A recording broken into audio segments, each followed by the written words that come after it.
novo Código de Processo Civil, os artigos 54 a 63, da competência, segunda parte.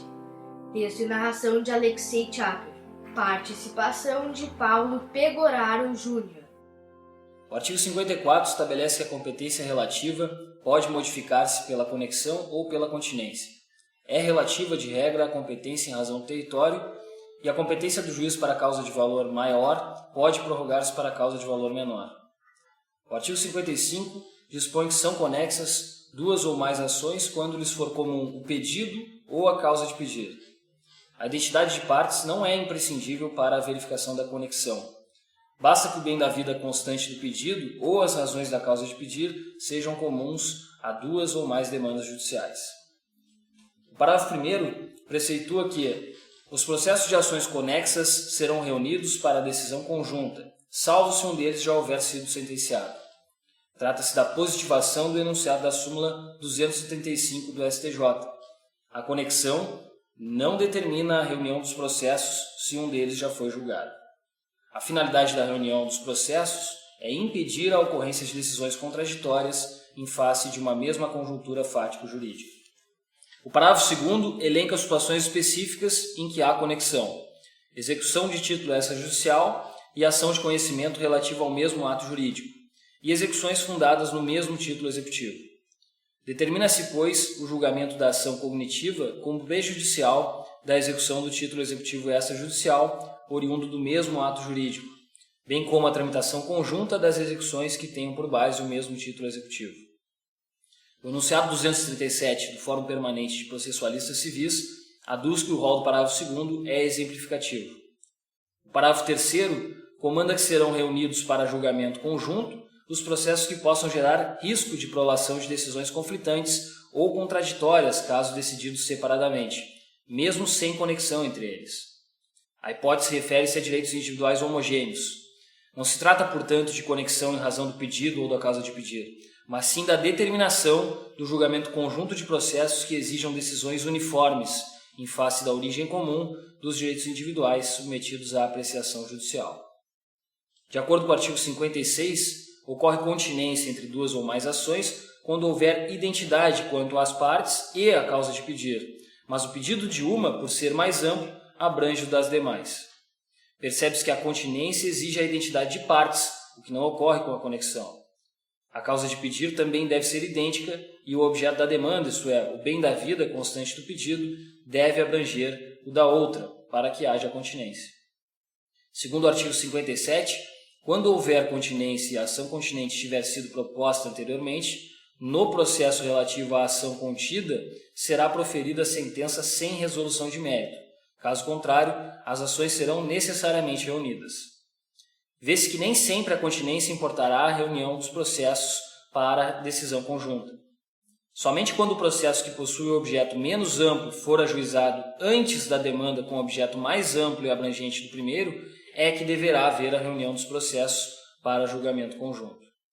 Se o processo com objeto mais amplo for ajuizado primeiro, deverá ser proferida a sentença sem resolução do mérito em relação à demanda com objeto menos amplo e abrangido pela primeira. O artigo 58 comanda que a reunião das decisões propostas em separado far-se-á no juízo prevento, onde serão decididas simultaneamente. O juízo prevento profere a decisão conjunta dos processos reunidos a fim de evitar soluções contraditórias. Conforme a previsão do artigo 59, o registro ou a distribuição da petição inicial torna prevento o juízo. O juízo fica prevento pelo mero registro da hipótese de vara única. Ficará prevento pela distribuição da petição inicial quando houver mais de uma vara competente. Determina o artigo 60 que se o imóvel se achar situado em mais de um estado, comarca, seção ou subseção judiciária, a competência territorial do juízo prevento estender-se-á sobre a totalidade do imóvel. A novidade em relação ao Código anterior é a referência expressa à seção e subseção judiciária da Justiça Federal. Preceitua o artigo 61 que a ação acessória será proposta no juízo competente para a ação principal. Aqui também não há novidade em relação ao Código anterior. O artigo 62 afirma que a competência determinada em razão da matéria, da pessoa ou da função é inderrogável por convenção das partes. Assim, a competência absoluta não pode ser convencionada e, portanto, a eleição de foro não pode modificar a competência material em razão da pessoa ou funcional, por se tratar de competência absoluta. Finalmente, a previsão do artigo 63 é no sentido de que as partes podem modificar a competência em razão do valor e do território, elegendo foro onde será proposta a ação oriunda de direitos e obrigações, justamente porque a competência relativa pode ser modificada por convenção das partes. O respectivo parágrafo 1º ressalva que a eleição de foro só produz efeito quando constar de instrumento escrito e aludir expressamente a determinado negócio jurídico. Logo, a eleição de foro não pode ser tácita nem genérica, e o parágrafo 2º apenas explicita que o foro contratual obriga os herdeiros e sucessores das partes. Segundo a disposição do parágrafo 3º, antes da citação, a cláusula de foro, de eleição de foro, se abusiva, pode ser reputada ineficaz, de ofício pelo juiz, que determinará a remessa dos autos ao juízo do foro de domicílio do réu. O dispositivo refere-se à abusividade do foro de eleição e à possibilidade de sua declaração de ofício. Deve-se atentar para a necessidade de prévia intimação da parte autora antes que o juiz possa decidir de ofício pela abusividade da cláusula de foro de eleição, pois o novo Código estabelece em sua parte geral, no artigo 9º, que não será proferida decisão contra uma das partes sem que ela seja previamente ouvida. E no artigo 10 informa que o juiz não pode decidir em grau algum de jurisdição com base em fundamento a respeito do qual não se tenha dado às partes a oportunidade de se manifestar, ainda que se trate de matéria sobre a qual deva decidir de ofício. E o parágrafo 4º alerta que, uma vez citado, incumbe ao réu alegar a abusividade da cláusula de eleição de foro na contestação, sob pena de preclusão.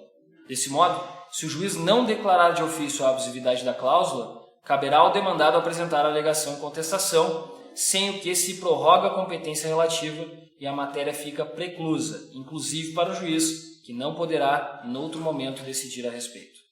Interessante a previsão do novo Código com relação à possibilidade do juiz reconhecer desde o início a abusividade da cláusula de eleição de foro. Porém, ao mesmo tempo que admite a apreciação de ofício pelo juiz, num segundo momento afasta a possibilidade de que venha a ser reexaminada a competência relativa de caráter territorial, na medida em que a parte contrária não tenha se insurgido contra a eleição da cláusula. De modo que, embora reconheça uma matéria que, dada a sua relevância, quem sabe até mesmo por inspiração do Código de Defesa do Consumidor, que admitia como restritiva da proteção dos direitos do consumidor cláusula que dificultasse a sua defesa, e aí, no caso, a cláusula que pudesse afastar a competência territorial em favor do domicílio do consumidor, mas embora reconheça um aspecto que possa, inclusive, dar um contorno de ordem pública a uma cláusula de abusividade, ainda assim admite a prorrogação da competência territorial na medida em que a parte contrária não se insurja em face da contestação. Então, reconhece, por um lado, uma possibilidade de que o juiz de ofício admita a abusividade da cláusula de eleição de foro, mas também, num segundo momento, impõe a prorrogação e aí reconhece a preclusão da matéria tanto para as partes quanto para o juiz. Fim deste episódio. Até o próximo!